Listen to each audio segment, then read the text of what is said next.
Doug Bull and Sergeant Healy searched along the edge of the woods behind the house, while two cops Michael didn't recognize carefully skirted the area around the large above ground pool. I don't know what to tell you, Michael's mother said when he asked what was going on. They have a search warrant. Karen McKenzie was at the back door watching the police comb through her yard with their equipment. They've been all over this house. They've gone through all our things. Her shoulders twitched, as if she had just told him she'd found cockroaches in the bread box. His heart began to thump wildly. The police knew something. That was why they had come back. He spotted his father and Josh outside, standing with their arms folded, side by side on the patio, looking as if they were prepared to defend their small two-story colonial with their lives if they had to. He tried to determine the look on his father's face, to see how much he knew, but Tom Mackenzie's face was blank, like that of a man stunned by an unexpected blow. Michael looked over at the woodpile behind the garage. No one was back there, but then he seriously doubted the metal detectors would be able to locate the rifle where he'd hidden it, 3 feet in the ground below all that wood. Out of the corner of his eye, he saw Doug Bull disappear into the dense woods. He emerged a few minutes later holding something on the end of a stick. He studied it for a few minutes, then brought it to Ralph Healy. The older man called the other two officers over to look at what Bull had found. Michael's father glanced toward the back door. Without a word, Karen McKenzie punched open the screen door with the side of her fist and stepped out onto the patio. Michael followed her, although each step he took felt as if his feet were weighted. Doug Bull handed the stick, with something stuck on the end of it, to Healy, who dropped the object into a plastic bag, sealing it as he walked toward the patio. He held it out to Michael's father. Doug found this empty casing over there in the woods, he said. That was when Michael realized Bull had purposely slipped a stick inside the shell in order to pick it up. He didn't want to contaminate possible evidence. Michael stared down at the 2-inch casing as a wave of panic swept over him. Of course the empty shell would have been ejected after he fired the gun. Why hadn't he thought of that? Why hadn't he tried to find it? All you've got there is an empty casing, Tom Mackenzie said. How do you know it matches the bullet? Healy told Bull and the other men to meet him out front. When they'd gone, he turned back to Tom Mackenzie. The bullet that killed Charlie Ward was a .45 caliber, 500 grain. One of those old lead bullets the government used to issue to the cavalry. He pointed to the bottom of the cartridge, where 4570 government was printed. You don't see too many of these around anymore. It didn't come from a pistol. Too big. He looked over at Michael. The bullet came from a 4570 rifle, son. Michael felt a tightness in his throat. The bullet Ralph Healy described was identical to the ones Michael's grandfather had given him along with the Winchester.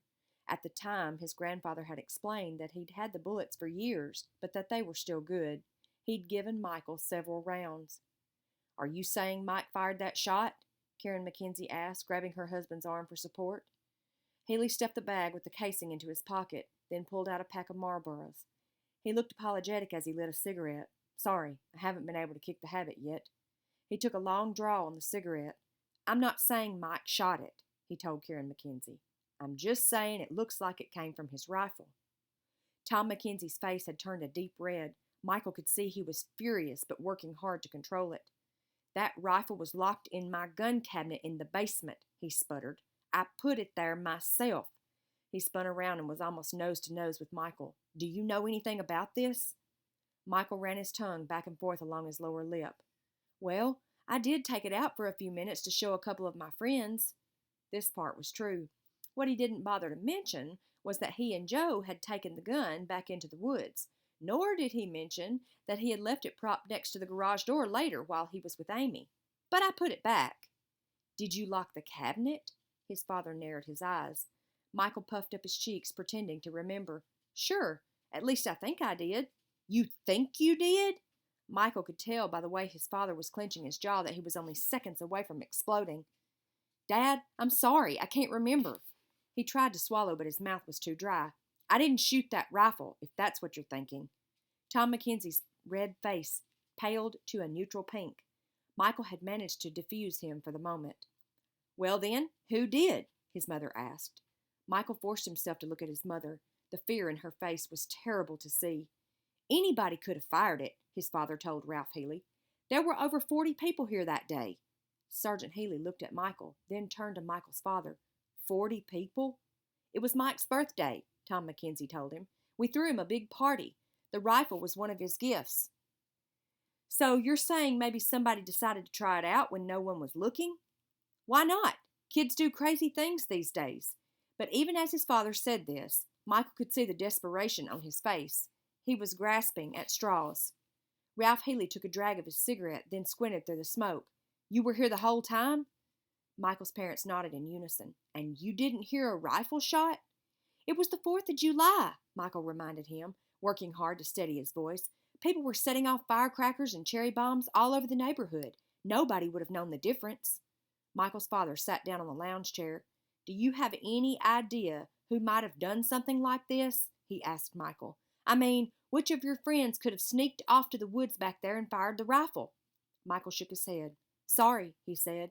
I didn't see anyone touch it. Josh had remained unusually quiet amid all the questions, but now he said, What about Joe? They all turned to him. Michael felt the prickle of sweat on his face.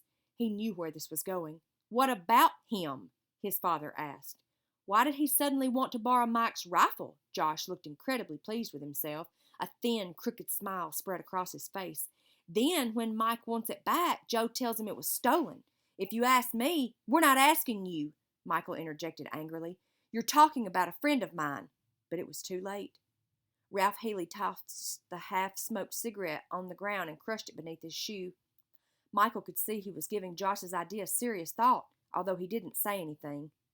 Michael's eyes were so dry they had begun to burn. He wondered if he had dared to blink even once since he'd come home and found half the Briarwood police force scouting his backyard. His tongue felt like an oversized cotton ball. At least 40 other people were here that day, he reminded Healy. I know it doesn't look good for Joe, but you can't pin something on him just because of some lousy coincidence. It's not his fault the gun was stolen. If it was stolen, Josh said. Michael fought the urge to pummel his brother into the ground. Ralph Healy shook his head. I need a list of everyone who was here that day, he said. Maybe somebody saw or heard something. After the police had gone, Michael went inside with his family. They all sat down at the kitchen table as if they were going to eat dinner, although there was no food on the table and no dishes had been set out. For a while, no one said anything. Michael looked up at the clock. It was past 7:30. His father and Josh had missed Jeopardy and hadn't seemed to notice. If he had not felt so miserable, he might have found that funny. I bet it was that Sadowski kid, his father said. This is just like something he'd do. Michael knew his father needed to believe Joe had fired the rifle because it was too terrible to imagine it might have been one of his own sons. Tom, we don't know that for a fact. Karen Mackenzie reached over and pressed her hand gently on his back. Can we have pizza? Josh asked. I'll call. His mother nodded. Go ahead. I don't feel much like cooking. Tom Mackenzie pulled a can of beer from the refrigerator, then leaned against the refrigerator door. He stared down at Michael. You know anything more about this? Dad, I told the police everything I know. His father, seemingly satisfied with Michael's answer, took a long swallow of beer. Then he began to drone on about the afternoon's investigation. Michael had to force himself to listen. His mind was racing all over the place. According to his father, the police had gone through the entire house, probably looking for the Winchester, before bringing out the metal detectors and scanning the backyard. If they had come to the house looking for the rifle, Michael suddenly realized, then they had never believed it was stolen in the first place. And his parents were probably thinking the same thing, which was why his father was so desperately trying to point the finger at Joe. All this time, Michael had been living with a false hope, believing that he had gotten the cops off his back after the first round of questions 3 weeks ago. And all this time, they had suspected him. They had known all along that the bullet was a .45 caliber, 500 grain. When their investigation turned up no other guns in the area big enough to fire a bullet that size, they had come back to the one person who did own such a gun, Michael Mackenzie. Things had gotten far worse than he'd ever imagined. At least he had bought a little time by telling Ralph Healy he'd give him a list of the kids who were at his party. It would take a while to question all of them. Michael felt a twinge of guilt. Somehow he had managed to drag 40 of his friends into the mire.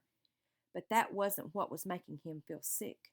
He knew they'd be questioned, and that would be the end of it. No, what made his empty stomach turn sour was that he had done almost nothing to defend Joe. He had let Josh mouth off about his theory, raising Healy's suspicions. He could have kept the investigation from going any further. He could have pointed the police in a different direction. All he had to do was stand up and say that he was the person they were looking for, that he was Charlie Ward's murderer. Instead, he had kept silent. Now he had no choice. He would have to tell Joe what he had done. He had to let him know what had happened before the cops showed up at Joe's house with a warrant for his arrest.